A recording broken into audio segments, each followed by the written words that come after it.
Assalamualaikum warahmatullahi wabarakatuh. Nama saya Sylvie Oktaviani dan teman saya Retsa Anissa Pratiwi.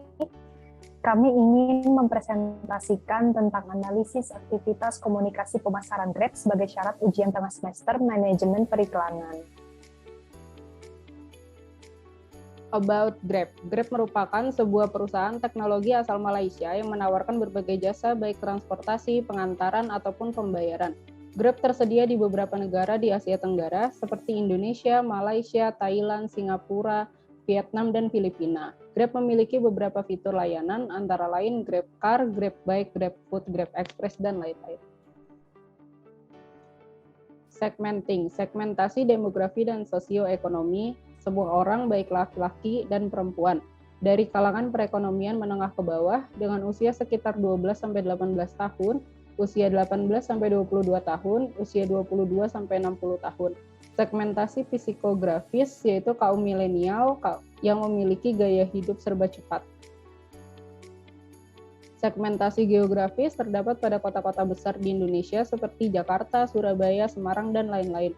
Segmentasi benefit yaitu memberikan kemudahan serta efisiensi tempat dan waktu, memberikan berbagai layanan fitur yang lengkap seperti Grab Car, Grab Bike, Grab Taxi, Grab Food, Grab Express, serta memberikan keamanan dan kenyamanan bagi setiap customer-nya.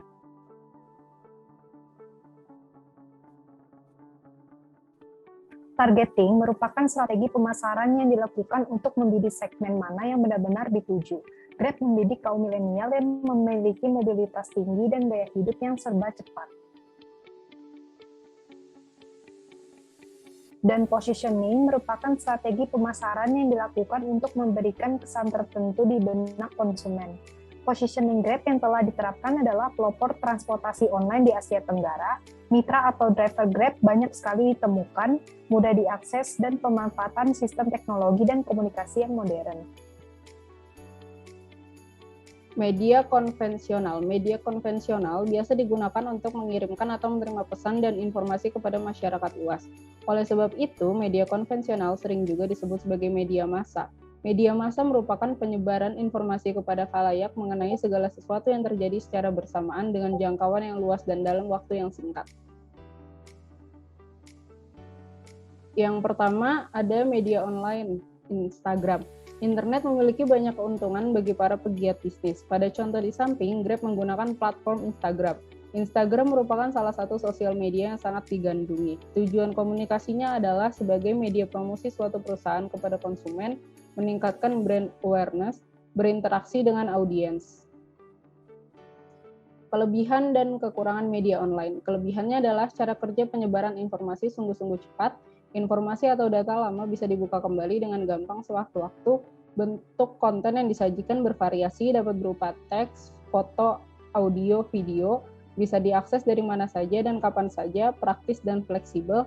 Para pengguna media online bisa saling berinteraksi. Kekurangannya adalah pengguna harus mempunyai perangkat yang mensupport dan koneksi internet yang stabil. Penggunaan media online dalam jangka panjang dapat menyebabkan mata lelah dan gangguan kesehatan pada mata. Yang kedua ada TVC. TVC merupakan media pemasaran yang bertujuan untuk menyampaikan pesan dan mengenalkan produk atau jasa kepada audiens melalui video pemasaran. Video ini dapat berada di sosial media atau disiarkan melalui jaringan televisi. Tujuan komunikasinya adalah membentuk publik opini yang positif terhadap produk atau jasa tersebut, bersifat membujuk audiens untuk menggunakan produk atau jasa yang diiklankan, memberi informasi kepada audiens. Kelebihan dan kekurangan dari TVC adalah, kelebihannya adalah membuat produk lebih cepat dikenal dan diingat oleh orang, memperkenalkan segala kelebihan yang dimiliki produk dengan lebih jelas, menarik banyak peminat dengan lebih cepat karena dapat dijangkau melalui penglihatan dan pendengaran. Sedangkan kekurangannya adalah biaya cukup tinggi, terkadang memberikan ekspektasi yang terlalu tinggi terhadap produk atau jasa yang diiklankan, serta produksi iklan yang rumit. Yang ketiga, ada poster. Poster adalah plakat yang dipajang di tempat-tempat umum. Unsur poster adalah kata-kata dan gambar. Poster menggunakan kata-kata singkat, jelas, menarik, dan lengkap. Poster biasanya ditujukan untuk pemasangan di ruang terbuka. Tujuan komunikasinya adalah memberikan pesan kepada audiens, bersifat membujuk audiens untuk menggunakan produk atau jasa yang diiklankan. Kelebihan dan kekurangan poster.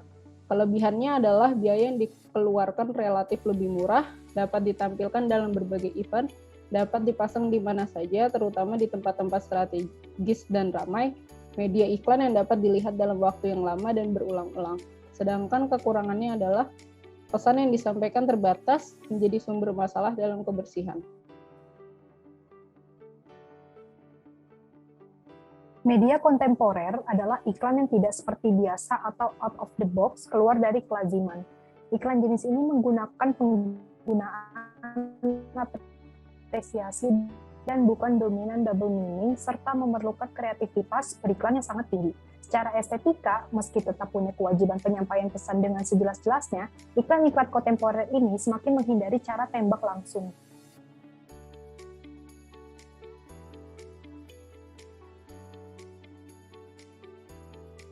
Yang pertama ada event GrabFood Makanton.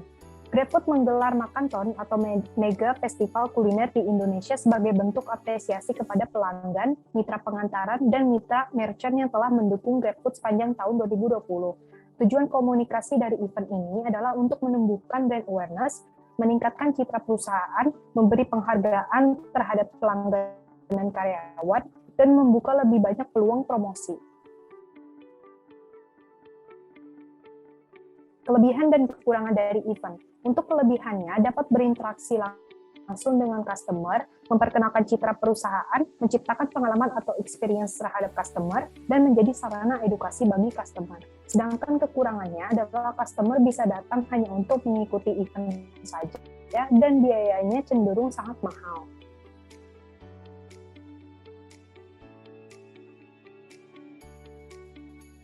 Yang kedua ada sponsorship.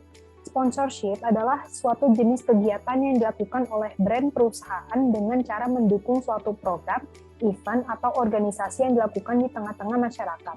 Pada kali ini, Grab menjadi salah satu perusahaan yang turut menyemarakan ajang Asian Games dengan berperan sebagai sponsor pada tahun 2018 lalu.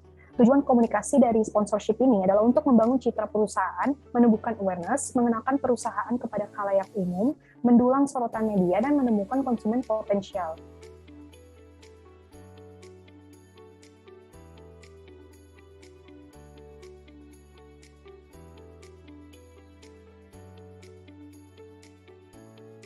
Kelebihan dan kekurangan dari sponsorship.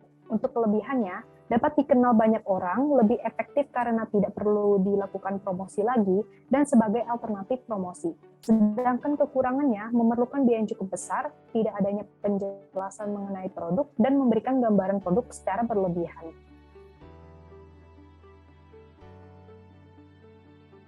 Yang ketiga ada buzz marketing. Buzz marketing merupakan salah satu teknik pemasaran dengan cara memviralkan produk atau jasa agar lebih dikenal banyak orang dengan tujuan mendapatkan keuntungan yang lebih besar dari hasil penjualan yang meningkat.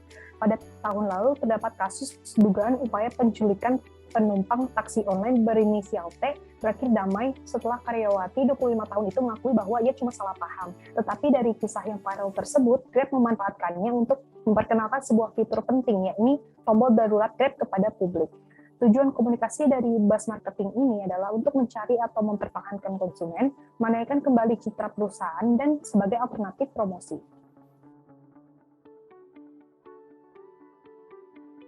Kelebihan dan kekurangan dari buzz marketing. Untuk kelebihannya, biaya yang dikeluarkan tergolong murah atau bahkan tidak sama sekali, menjadi produk atau jasa yang mudah dikenali banyak orang, dan dengan internet, buzz marketing lebih mudah terjadi. Sedangkan kekurangannya bisa menjadi sebuah ketergantungan untuk menjadi viral, dan terkadang viral juga bisa menjadi dampak buruk terhadap nama brand.